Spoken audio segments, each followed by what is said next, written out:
Então, como é que a gente faz o tratamento da ectópica? Então, a gente fez o diagnóstico, né? Realmente temos uma gravidez ectópica, né? Então, a gravidez ectópica, a gente sabe que é uma gravidez, está lá na tuba, né? É uma gravidez inviável. Se ela continuar crescendo, ela vai romper a tuba, né? Então, o que a gente tem de opções de tratamento? Tanto para as ectópicas tubárias, quanto para as não tubárias. Beleza. Bom, falar especificamente isso precisa de uma super aula. Então eu vou tentar fazer um global raciocínio. Eu acho que como quase tudo em ginecologia e obstetrícia, assim como a gente já falou em diversos outros bate-papos que a gente teve aqui, super depende. Depende do quê? Depende do histórico da paciente, da paridade da paciente, se ela já tem aí a tua prole constituída. Então, assim, uma paciente que tem uma gestação ectópica e ela tem uma prole constituída, a gente vai acabar tentando resolver essa situação. Então, a gente vai indicar cirurgia e, em geral, a gente vai acabar indicando uma cirurgia radical de fazer a retirada da tuba uterina. Pensando aí na gestação ectópica tubária, que é a mais comum. Ah, mas independente do valor do beta, se tá dobrando, se não tá... Gente, é uma pergunta simples que a gente vai fazer para ela. A senhora deseja ter mais filhos? A senhora já tem a tua prole constituída? Ai, doutora, aconteceu essa gravidez aqui? Então tá bom, então vamos tirar, porque aí a gente sabe que não vamos ter encrenca, né?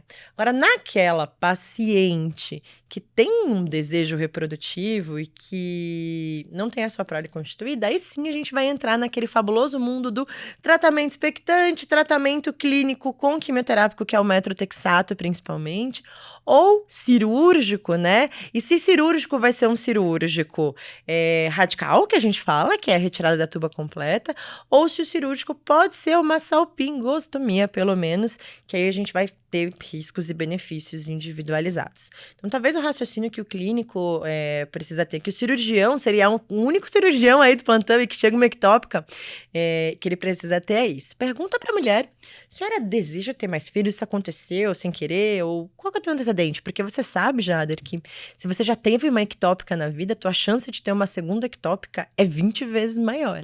Ok. Ainda bem que a chance de você ter uma ectópica na vida é menor que 2%, né? Então, se aumentar 20 vezes, assim, ainda você tem uma boa chance de você conseguir ter uma gestação tranquila pela outra tuba, por exemplo. Mas o que a gente tem que pensar os fatores principais, né? Primeiro, pra gente fazer um tratamento conservador, eu preciso de desejo da minha paciente. Então, eu sempre vou perguntar para ela isso. Beleza, a paciente tem desejo. Eu vou ver o tamanho da massa, se eu tenho ou não tenho embrião presente, que quando eu já tenho embrião, a gestação já mais avançada, já invadiu bastante aquele tecido tubário, é muito difícil dessa tuba ser viável fazendo algum tratamento que não seja o cirúrgico radical. A gente também precisa ver estabilidade, obviamente, da paciente. Paciente instável não se discute, aí é cirúrgico de qualquer maneira.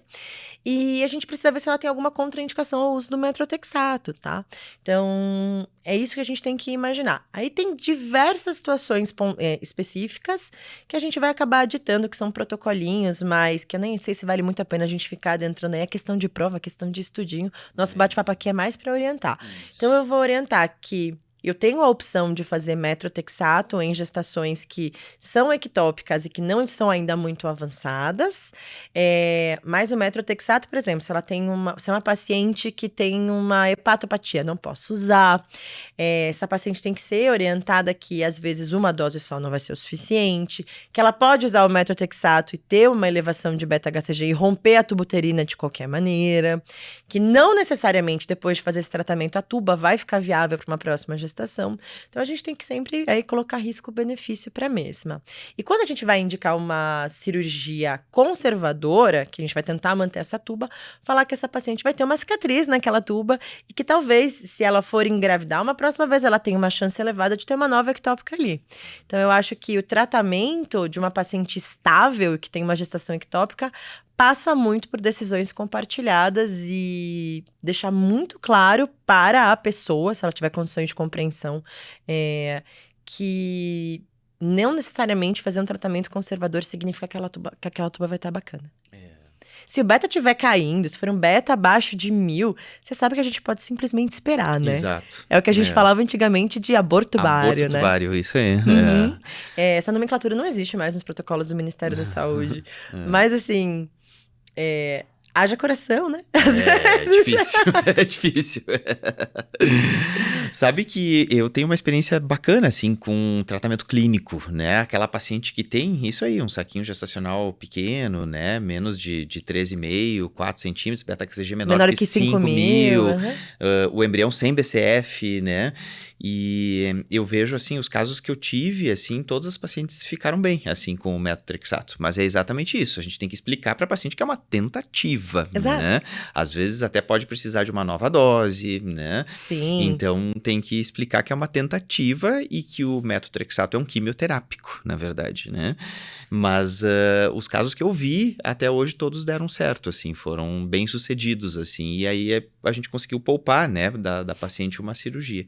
Mas, obviamente, se ela não preenche critério, né, para uso do metotrexato, aí realmente o tratamento cirúrgico, ele acaba sendo melhor, assim, acaba sendo mais adequado, né? Perfeito.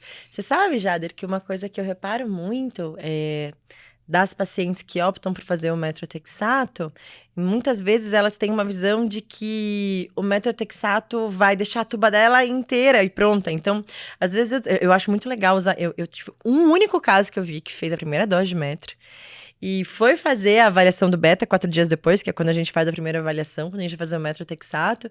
E no caminho do hospital, ela rompeu a tuba. Aí ela já chegou e já foi pra... Eu tava de plantão nesse dia, eu ouvi falar desse caso, porque virou fofoca, né, no WhatsApp do plantão, e tinha rompido. E foi um dos casos que eu vi alguns outros casos que deram certo, que pouparam, mas a maioria das vezes, aí é uma opinião minha, não tô falando que é medicina baseada em evidência, a gente vai fazer uma histerosalpingografia depois e a tuba não tá, aquelas coisas. Como é que é a tua experiência com isso? Não, realmente, assim, pode ter essa questão da tuba não tá, e aí aumentar mais a chance, né, de uma nova ectópica, né, realmente, isso pode acontecer. Mas, assim, eu acho que é válido pela questão da morbidade, né, assim, é muito menos mórbido um tratamento clínico do que um tratamento cirúrgico, né? Então, mesmo sendo com um quimioterápico, né? Mas eu já tive um bate-papo muito interessante com uma oncologista ginecológica maravilhosa, que eu tive super prazer de trabalhar junto. Ela falou, essa dose de metotrexato aí não mexe quase com nada de reserva ovariana, né? Que é um medo do ginecologista. Eu fui estudar um pouco mais sobre metotrexato, por conta também de mola, de neoplasia trofoblástica gestacional, alguns casos que eu tive. E a gente sempre tem aquele medinho, né? Mas quando a gente vai fazer a dose pré-ectópica, é uma dose super baixinha. A gente tem... ela me disse, né? Que a gente tem pequena relação com alteração aí na qualidade dos óvulos por conta de ser um quimioterápico. Fiquei mais tranquila, fiquei feliz. E me conta assim, Mai, quando é no colo do útero, qual é a opção de tratamento que a gente tem? Então, as ectópicas que não são tubárias, que são mais raras, elas são, assim, muito 880. Algumas são muito perigosas, do tipo, se a gente não faz diagnóstico, como, por exemplo, aquelas ectópicas que estão no cornuais ou que a gente está falando que são muito próximos das artérias uterinas, porque elas às vezes estão lá no corno uterino, a gente não fez diagnóstico, e na hora de fazer o ultrassom é muito próximo do início da cavidade, né? É aquela gestação ectópica que às vezes só vai sangrar mais pra frente, ou que abre o quadro rompendo com 15, 16 semanas, e é sangramento pesado, porque a localização é muito próximo da onde passa aí as artérias uterinas, né? Então o bicho pega.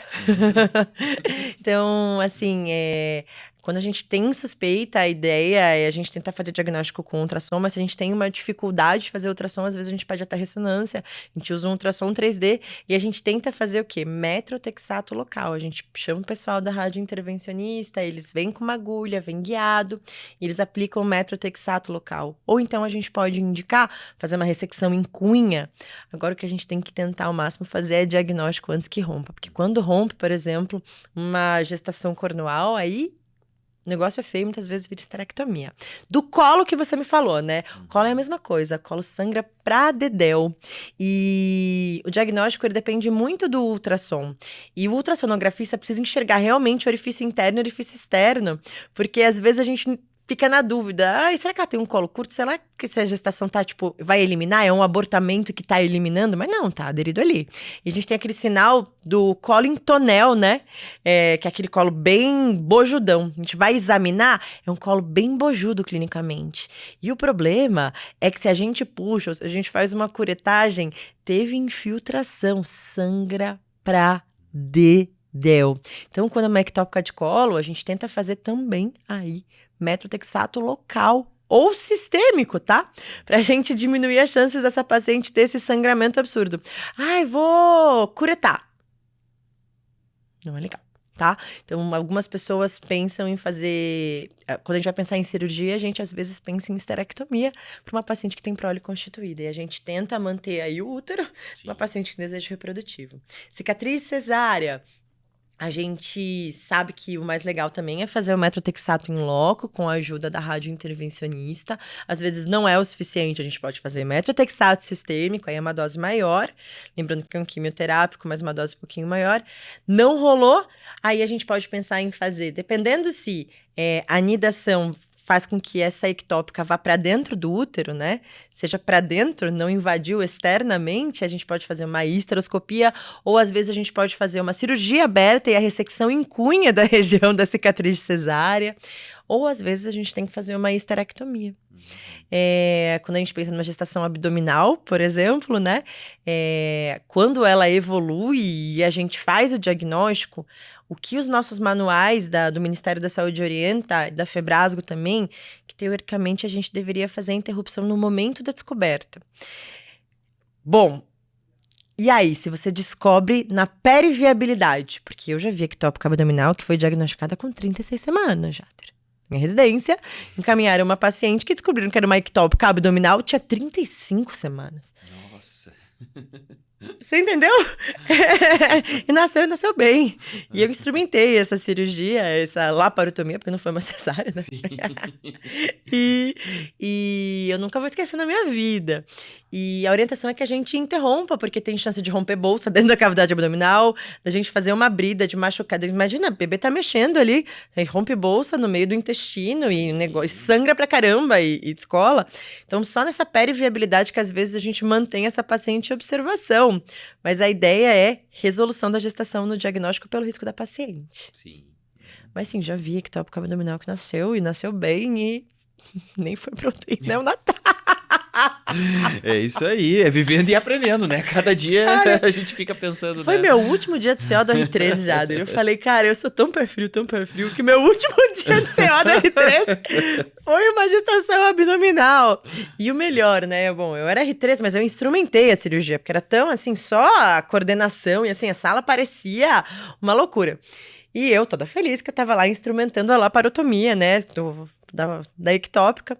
E a paciente tinha, nunca vou esquecer, uma tatuagem gigantesca na barriga. E aí, todo mundo saiu. Quem fechou a pele? Quem ligou todos os pontos? Fui eu! Foi mais demorado eu fechar a pele, porque eu fui muito caprichosa. Eu ficava tentando manter a tatuagem bonitinha. Eu falava pra ela, vou manter a tua tatuagem bonitinha.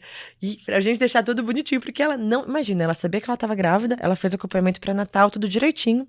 E de repente, em 4 dias, ela descobriu que a gravidez não tava no útero, que a placenta tava no fígado, que ela ia fazer uma cirurgia de emergência. Olha só. Olha esses casos, né? O que é, não é... Quando é pra ser, né, Jader? Com certeza. E o mais legal, a placenta dequitou, a gente tinha bisturi de argônio, cauterizou o fígado com maior tranquilidade, a equipe do fígado toda lá, a equipe da gastro, não sobrou quase nada, e a paciente dequitou a placenta. Olha esse só. caso. E maluco. fígado geralmente é um órgão que sangra, né? Então, olha ó, só, vê né? só que foi. Tinha, assim, juro por Deus, não sei quantas equipes esperando pro pior. Uhum. E foi, assim, muito tranquilo. Acho que o mais difícil foi fechar a pele por causa da tatuagem. Muito bom, adorei.